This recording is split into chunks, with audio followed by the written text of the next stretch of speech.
Good morning, ladies and gentlemen. Before we proceed with our meeting, let's acknowledge the presence of the attendees. These are the attendees of today's private conference. We have the BAC Chairperson, Sir Arlondon G. Barbero, the BAC Vice Chairperson, Sir Arnelan Brillantes, the BAC Member for all types of procurement, Sir Heinrich B. Dacanay, the BAC Member for all types of procurement, Sir D.R.B. Parel, the BAC Member for construction projects, Sir Jason Hendricks M. Labugen, and the OIC Head of Procurement Unit, Ma'am Mandy Johns D. Javier.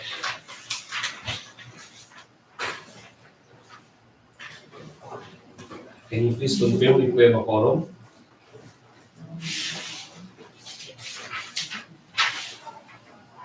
There are 5 BAC members, so we have the quorum, sir. And considering that we are now in a quorum, I will now call this private conference for the procurement of 6 infrastructure projects to order. Again, good morning, everyone. Welcome to the private conference proper. To be presented are the background of the project, and then we follow with the presentation of the invitation to bid and bid bulletins, if any, and then the presentation of the schedule of procurement activities. Okay, for the background of the project, first project we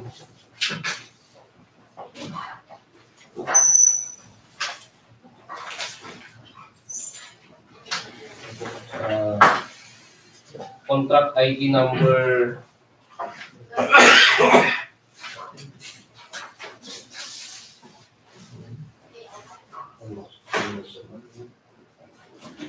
first project is contract ID number 23PA 0266. Name of the contract: improvement, rehabilitation of school buildings, location Toon Elementary School, La Paz, Abra. Scope of works: repair of classrooms and improvement of school facilities. Approved budget for the contract: 7,263,544 pesos and 97 centavos. Contract duration is 125 calendar days. The prospective bidders should have a pickup license category of size range small p, license category C and D. And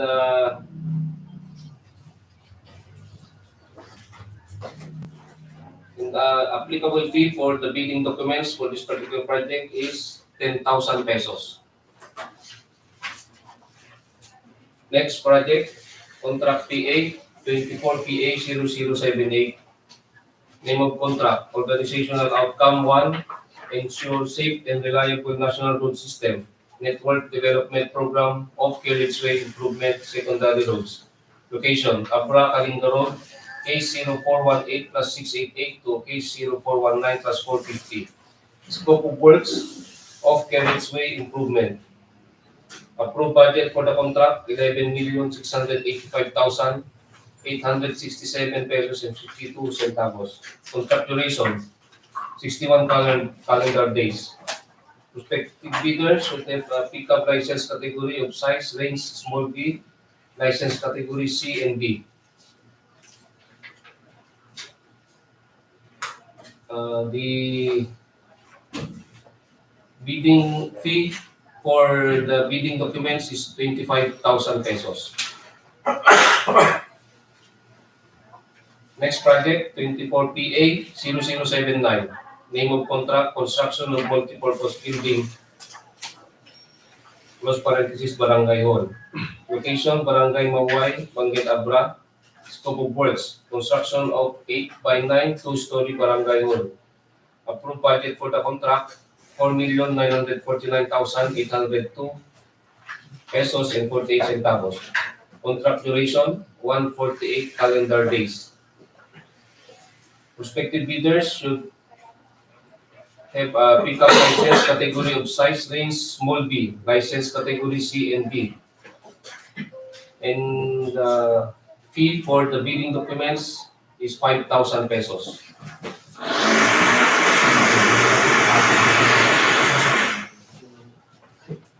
Next project, 24PA0080. 24PA0080. Name of contract, construction of multi-purpose building, covered court. Locations, Barangay Poblacion East, Pididgan, Abra. Scope of works, construction of 18 by 33, structural steel covered court with stage.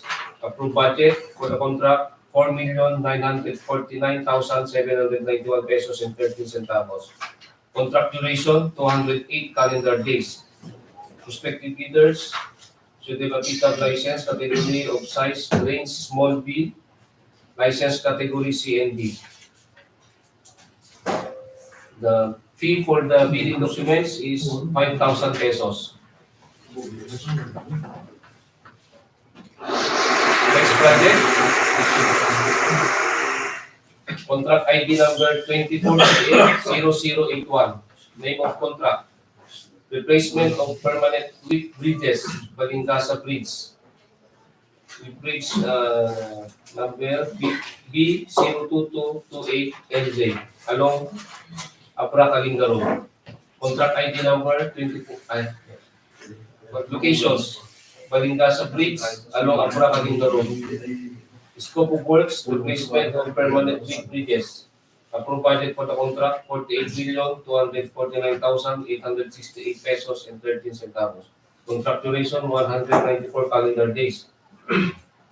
Prospective bidders should have pickup license category of size range medium A, license category B. Fee for the bidding documents in the amount of 25,000 pesos. Next project, contract ID number 24PA0082. Name of contract, construction improvement of access roads leading to trades, industries, and economic zones, roads level region, linkages for industry and trade infrastructure program, Roll 8. Abra-Kalinga Road, Poblacion Road in support of cacao industry. Location, Bukay, Abra. Scope of works, construction of 1.652 lane kilometers of road. Approved budget for the contract, 14,699,880 centavos, pesos and 87 centavos. Contract duration, 106 calendar days. Prospective bidders should have a pickup license category of size range small b, license category C and D. Cost of bidding documents in the amount of 25,000 pesos. So that's the background of the contract to be bid. Now let's proceed with the presentation of the invitation to bid and bid bulletins, if any, and the presentation of the schedule of procurement of activities to be discussed by Engineer Melji. Okay, the contractors or applicants who wish to participate in this bidding are encouraged to enroll in the DPWH Civil Works application or the CWA and the DPWH Procurement Service, PRS, fifth floor of DPWH building, Bonifacio Drive, Port Area, Manila, while those already enrolled shall keep their records current and updated. The contractor's eligibility to bid on the project will be determined using the DPWH Contractor Profile Eligibility Process, CPEP, and subject to further post-qualification. Information and registration can be obtained from the PRS during working weekdays from 7 a.m. to 4 a.m. or 4 p.m. or at the DPWH website, www.dpwh.go.ph. And the bidding will be conducted through open competitive bidding procedures using non-discretionary pass or fail as specified in the 2016 revised implementing rules and regulations of Republic Act 9184, otherwise known as the Government Procurement Reform Act. The contract shall be awarded to the lowest calculated responsive bidder, the LCRB, who was determined as such during the post-qualification.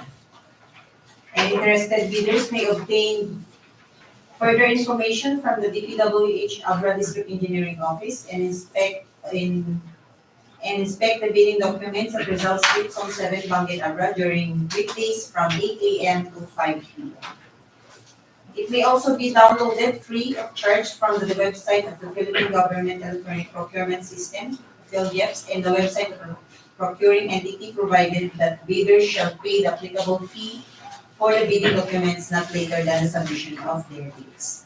Bid submission may be done manually or electronically online. However, bidders should only select one mode of submission, either manual or electronic. Similar to manual submission, the guidelines for the preparation and submission of an electronic bid are contained in the bid list.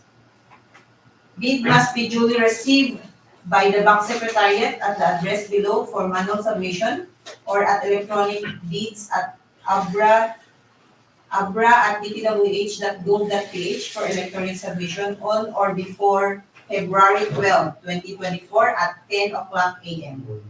All bids must be accompanied by a bid security in any of the acceptable forms and in amount stated in the IPP clause number 8. Bid opening shall be on February 12, 2024 at 2 o'clock p.m. at DPWH Abra District Engineering Office, Rizal Street, Zone 7, Bangued, Abra. Bids will be opened in the presence of the bidder's representative who choose to attend at the address below. Late bids shall not be accepted. The Abra District Engineering Office reserves the right to reject any and all bids declare a failure of bidding or not award the contract at any time prior to contract award in accordance with Section 41 of RA 9184 and its IRR without thereby incurring any liability to the affected bidder or bidders. Any questions, you may contact the number of our chairperson at number 0917-799-4270. Okay, at this point, Engineer Menchi, we have also discussed the eligibility requirements and the technical and financial components of the contract to be bid. For purposes of determining the eligibility of bidders using the criteria stated in section 23.4 of the revised IRR, only the following documents shall be required by the BAC using the forms prescribed in the bidding documents. We have the Class A documents. The legal documents are the registration certificate from SEC, Department of Trade and Industry, DTI for sole proprietorship, and CDA for cooperatives. We have also the mayor's or business permit issued by the city or municipality where the principal place of business of the prospective bidder is located, or the equivalent document for exclusive economic zones or areas. A recently expired mayor or business permit, together with the official receipt as proof that the prospective bidder has applied for renewal within the period prescribed by the concerned local government unit, shall be accepted by the PhilGEPS for the purpose of updating the PhilGEPS certificate registration and membership in accordance with section 8.5.2 of the revised IRR.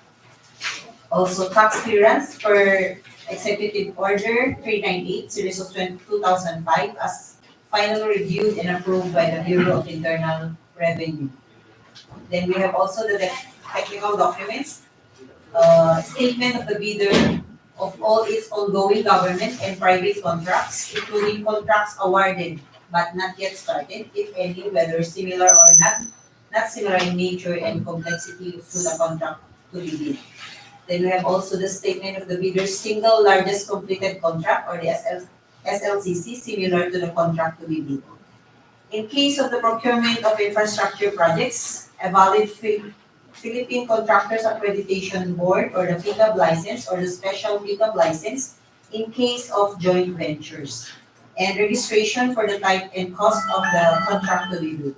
Then we have also the valid Contractors Accreditation Board, the PICAB license or the special PICAB license in case of joint venture, and registration for the type and cost of the contract to be bid. Then we have also the financial document, the bidder's audited financial statement showing, among others, the bidder's total and current assets and liabilities stamped or received by the BIR or its duly accredited and authorized institutions for the preceding calendar year, which should not be earlier than 2 years from the date of the bid submission. and the bidder's computation of the net financial contracting capacity, or the NFCC. We have also the Class B documents. The joint venture bidder shall submit a joint venture agreement in accordance with RA 4566 and its IRR. Each partner of the joint venture shall submit their respective field job certificates of registration in accordance with Section 8.5.2 of this IRR. The submission of the technical and financial eligibility documents by any of the joint venture partners constitutes compliance, provided that the partner responsible to submit the SCCs shall likewise submit the statement of all of its ongoing contracts and audited financial statement. Notwithstanding the eligibility of a bidder and the procuring entity reserves the right to review the qualifications of the bidder at any stage of the procurement process if the procuring entity has reasonable grounds to believe that a misrepresentation has been made by the said bidder, or that there has been a change in the bidder's capability to undertake the project from the time it submitted its eligibility requirements. Should such review uncover any misrepresentation made in the eligibility requirements, statements or documents, or any changes in the situation of the bidder which will affect the capability of the bidder to undertake the project so that it fails the eligibility criteria. The procuring entity shall consider the said bidder as ineligible and shall disqualify it from obtaining an award or contract in accordance with rules 11, 12, and 13 of the revised IRR.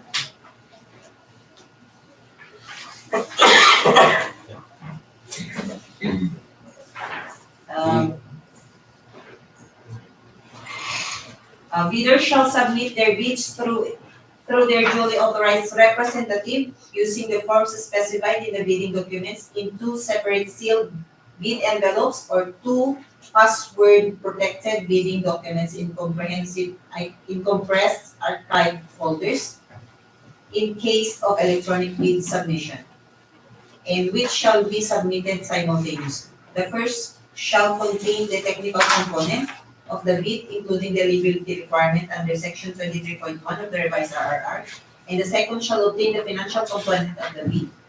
The first envelope shall contain the following technical information and documents.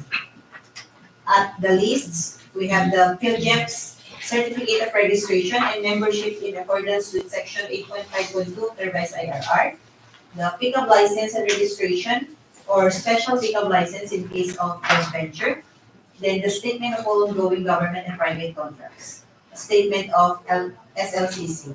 The bidder must have completed an SLCC that is similar to the contract to be bid and whose value adjusted to current prices using the PSA consumer price indices must be at least 50% of the ABC to be bid, provided, however, that the contractors under small a and small b categories without similar experience on the contract to be bid may be allowed to bid if the cost of such contract is not more than the allowable range of contract cost, or the ARCC, of their registration based on the guidelines as prescribed by the PICA.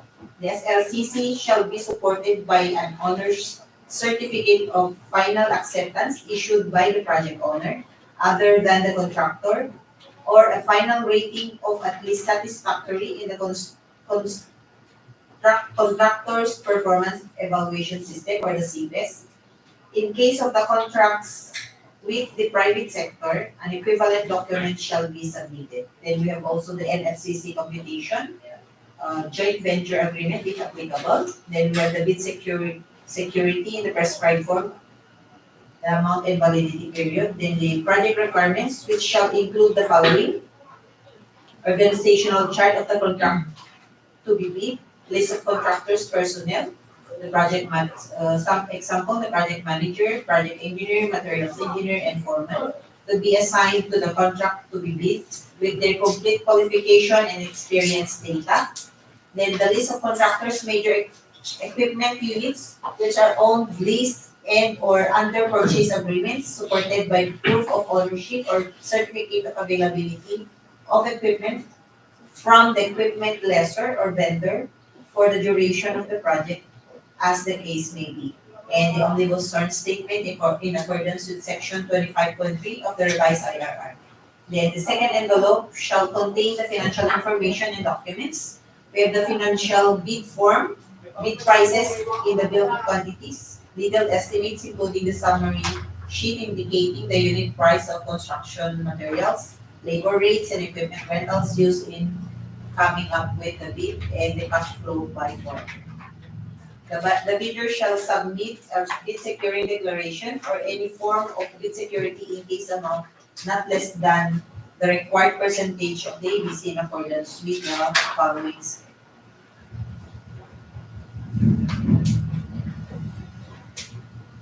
Then the form of bid security, where the cash or cashier's manager's check issued by a universal or commercial bank. And the bank draft and guarantee or irrevocable letter of credit issued by the universal or commercial bank, provided however that it shall be confirmed or authenticated by a universal or commercial bank if issued by the foreign bank. This is 2%. And the security bond callable upon demand issued by a surety or insurance company duly certified by the Insurance Commission as authorized to issue such security. This is 5%. Only authorized liaison officer whose name appears on the contractor's registration certificate, CRC, which with the presentation of his or her ID duly issued by the construction firm and special power of attorney shall be allowed to submit or draft bidding documents. Okay, we are now done with the presentation of the agenda of the private conference for the procurement of the 6 infra projects. So does anyone, any other matters to take? Any comments?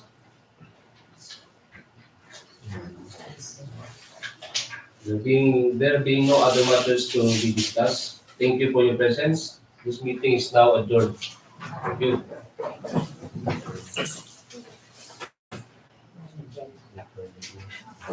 Yeah.